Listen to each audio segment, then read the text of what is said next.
Let's make some Crumbl red velvet cupcake cookies. First, in the bowl of a stand mixer, we're going to add half a cup of butter, 2/3 cup brown sugar, and half a cup of granulated sugar. Once those are all added to the bowl, we're going to mix them up on medium speed until they're smooth and creamy. Once the butters and sugar are all incorporated, we're going to add in 1 egg, 1 teaspoon of vanilla extract,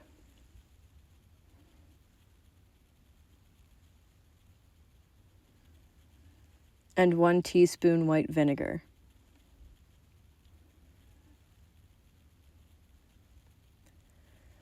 To get the red color, we're going to add 1 to 2 teaspoons of red gel food coloring. I do like 1.5. I measure out 1 teaspoon and then kind of just squeeze the tube a little extra into the bowl just to, I don't know, for fun. And once that's all added to the bowl, we're going to attach our whisk and whisk all of those ingredients until combined.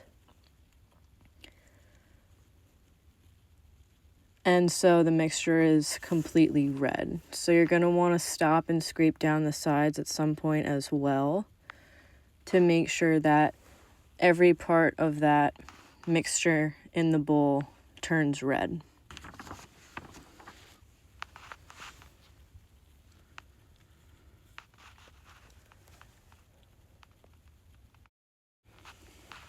In a separate bowl, we're going to add 1/4 cup of cocoa powder, 1 3/4 cup of all-purpose flour,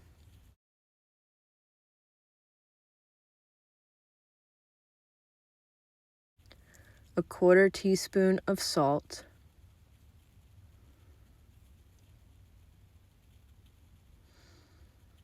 2 tablespoons of cornstarch, half a teaspoon of baking powder,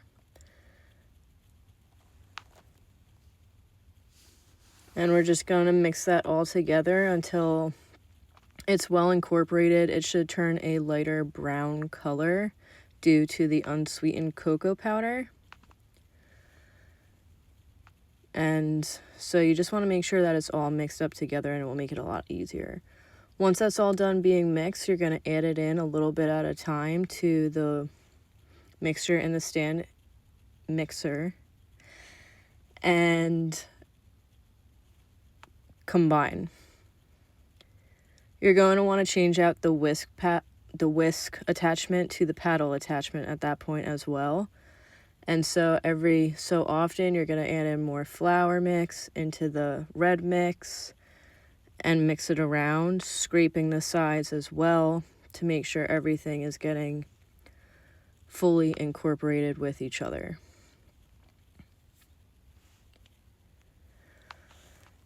While doing this, you want to be sure to not over mix the dough, and you just literally want to mix it until the flour combination disappears completely and you're left with this dark red colored dough.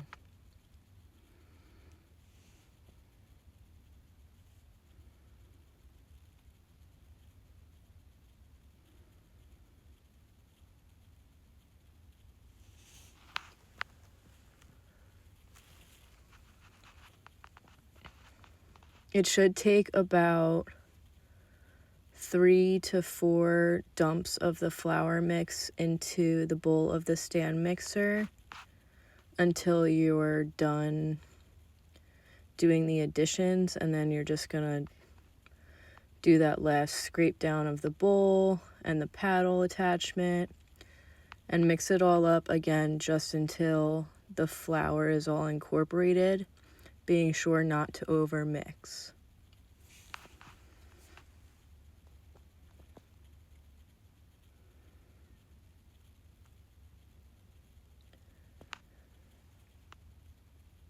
I'm going to be making more Crumbl cookies as well, just because they are healthier, made from home. First of all, they have less ingredients and they just taste better. Me personally, I think homemade is always the way to go, and it's always tastier, and I know exactly what is going in it.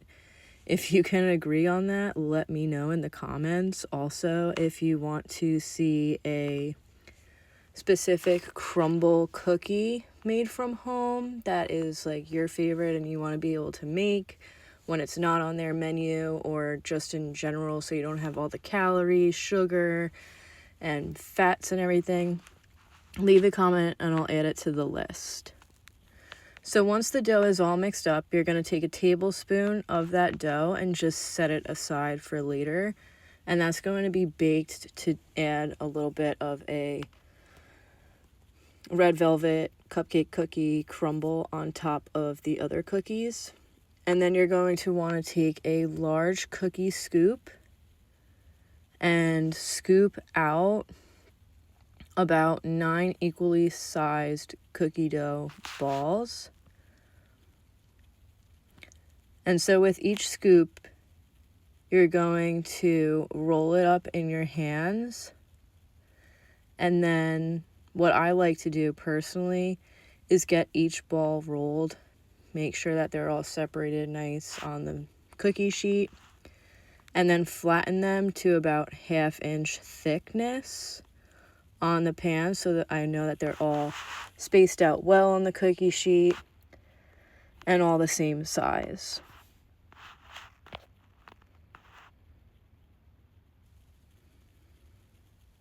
You're also going to want to get a cookie sheet and line it with parchment paper.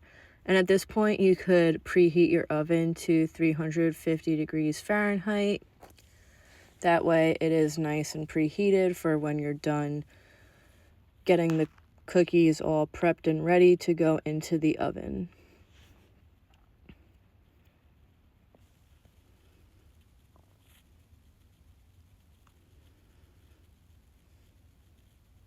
So as you can see, I have 9 balls of the cookie dough on the parchment paper lined cookie sheet. And at this point, I'm now going to flatten them to that 1/2 inch thickness.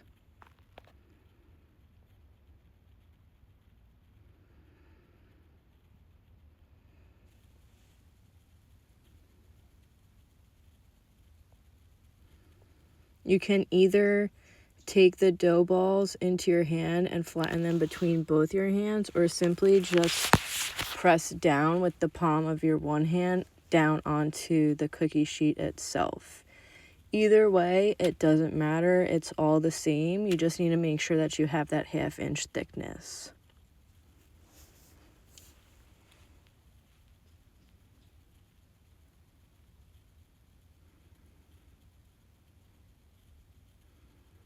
So as you can see, instead of doing it between both hands, I'm now doing it just pushing down onto the parchment paper.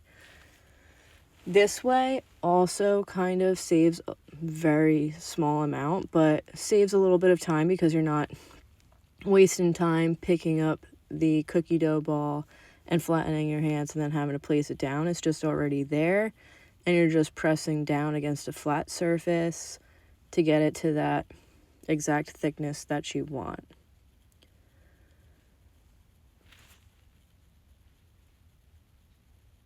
So once they're all flattened, you're going to make sure that they're all spaced out equally. And then you're going to put them in the oven on the middle rack and bake them for about 10 minutes. You're not going to want to cook them completely all the way done, because we're going to let them cool on the baking sheet for about 10 to 15 minutes before transferring to a cooling rack, which will continue the cooking process at that point as well. So right now we're just putting them in the oven and baking for 10 minutes. Again, after the 10 minutes, we're going to let them sit on the cookie sheet for another 10 to 15 minutes. And then we're going to transfer them to a cooling rack. Once you move all the cookies to the cooling rack, you're going to take that 1 tablespoon of cookie dough that you had set aside earlier and place it onto the same cookie sheet. And then you're going to put that in the oven for about 7 to 8 minutes. Again, this 1 tablespoon of dough is going to be used to decorate the cookies.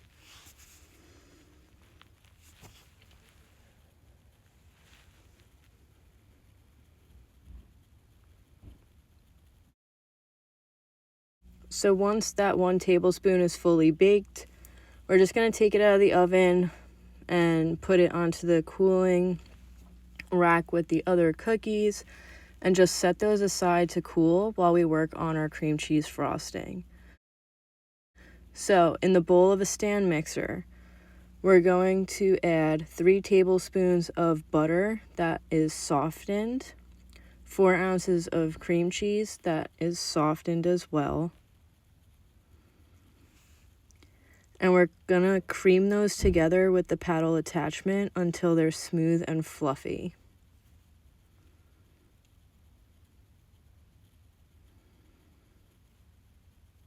It's gonna look like you wanna dip your finger in there to lick it, but I highly don't recommend that because of the butter. So at this point, you're gonna add in a teaspoon of vanilla and 1 cup of powdered sugar. And you're going to whip that up as well for about 3 to 4 minutes until it is a fluffy consistency of your liking. If you want it a little bit not so solid, I guess, or thinner consistency, you can add about a tablespoon or so of milk at a time until it's the right consistency that you want.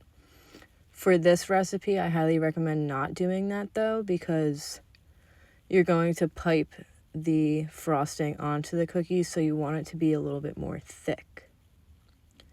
So as you're stirring up this entire mixture in the stand mixer, make sure that you are scraping down the sides of the bowl and getting everything incorporated very well.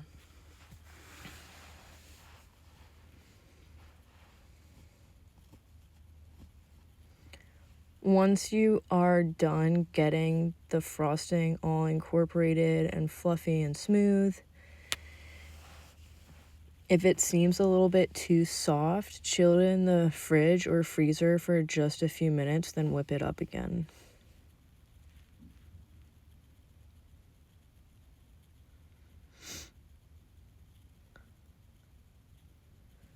Once your cookies have fully cooled, we're also going to place this frosting into a piping bag with a large round piping tip, or in a Ziploc bag with the tip cut off at a good enough amount where it equals a large round piping tip. You know, just push it all to one corner of the Ziploc bag and snip off the corner.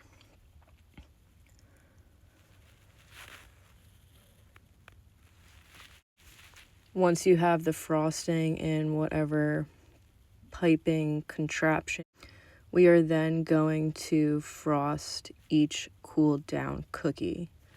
So you're going to want to start in the center of the cookie and swirl your way around, making it wider and wider and wider until you get to the crust of the cookie.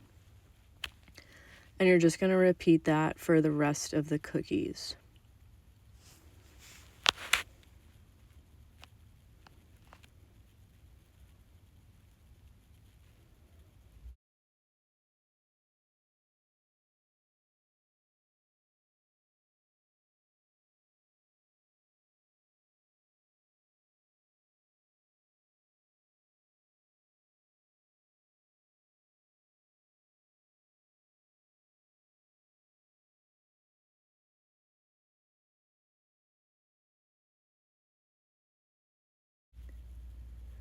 once you're done piping all of the cookies, you're gonna crush up that 1 tablespoon of red velvet cookie that you have, and you're just going to sprinkle it on top of each cookie, and that is it. It's that easy, and it's extremely delicious. I prefer to store them in an airtight container in the fridge because they stay up for a good amount of days. You can also freeze them if you want. And yeah, let me know what you guys think in the comments. Don't forget to like and subscribe for more.